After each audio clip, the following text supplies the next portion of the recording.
Ube with cheese flavor naman ang gagawin natin ngayong araw, mga kakusina. At ito yung ating mga sangkap. And all-purpose cream o Nestle cream ang nabili ko dahil may 15% discount siya. Yan. Yan yung overnight na nating na-refrigerate. So, dalawang piraso or dalawang pack na all-purpose cream o Nestle cream. Ayan, isa-isa lang natin ilalagay dyan. And then, susunod na natin agad yung condensed milk.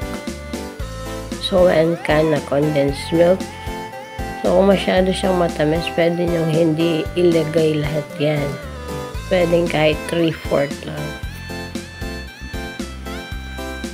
Ayan, i-mix na natin yan sa mixer hanggang sa magdoble na yung volume.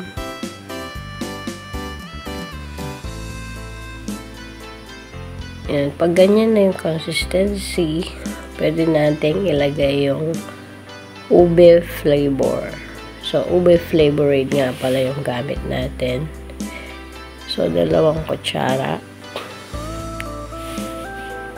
And then, i-mix lang yan natin ng ulit para lang mahalo yung flavor.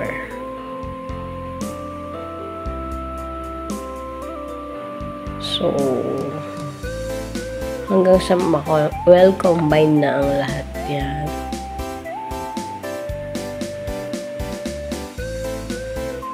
Yan, pag ganyan na yung consistency at nahalo na lahat, pwede natin yung alisin and then ilalagay na natin yung kanyang cheese flavor. Yung cheese nga pala natin ay optional. So, pwede rin hindi lagyan ng cheese. Pero, I prefer siya na may cheese para mas masarap siya. Ayan, ihahalo lang natin yung cheese. And then, sisimulan na natin yung pag-arrange ng Graham bar or Graham biscuit.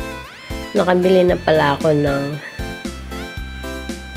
container para sa Graham na sakto lang siya.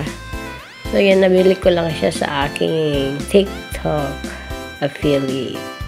So, kung nais nyo bumili, nandyan lang yung ating TikTok account.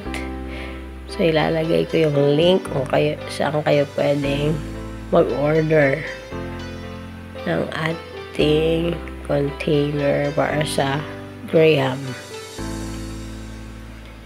So, spread lang natin yung ating mixture.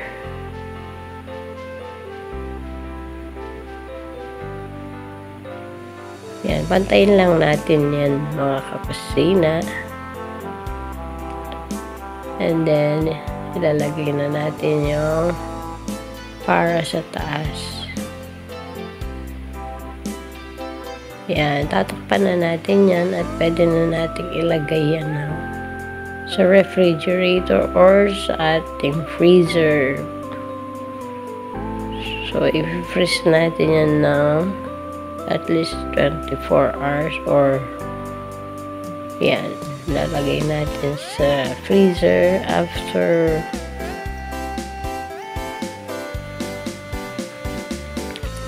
24 hours. Ito na siya. Ayan, ganyan lang natin sa gilid para madali siyang matanggal. Bali, papartition natin siya ng 18 pieces. So, magagawa siya na 18 pieces. So, per line, 3 slices yung per line niya. Yan. So, 18 lahat yung ating pwedeng magawa dyan.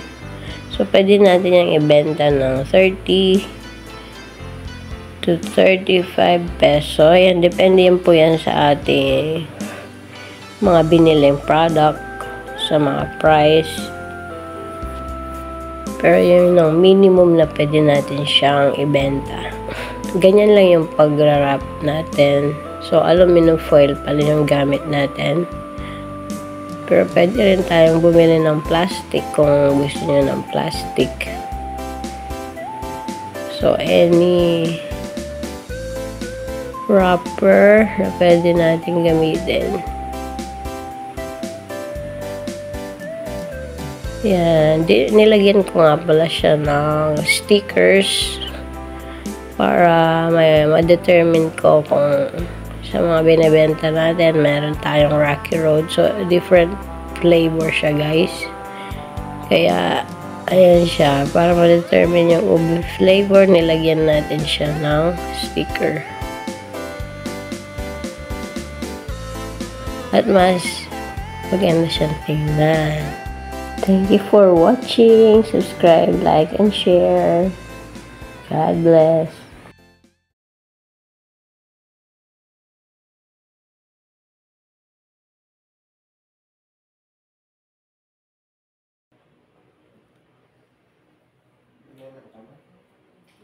Yeah.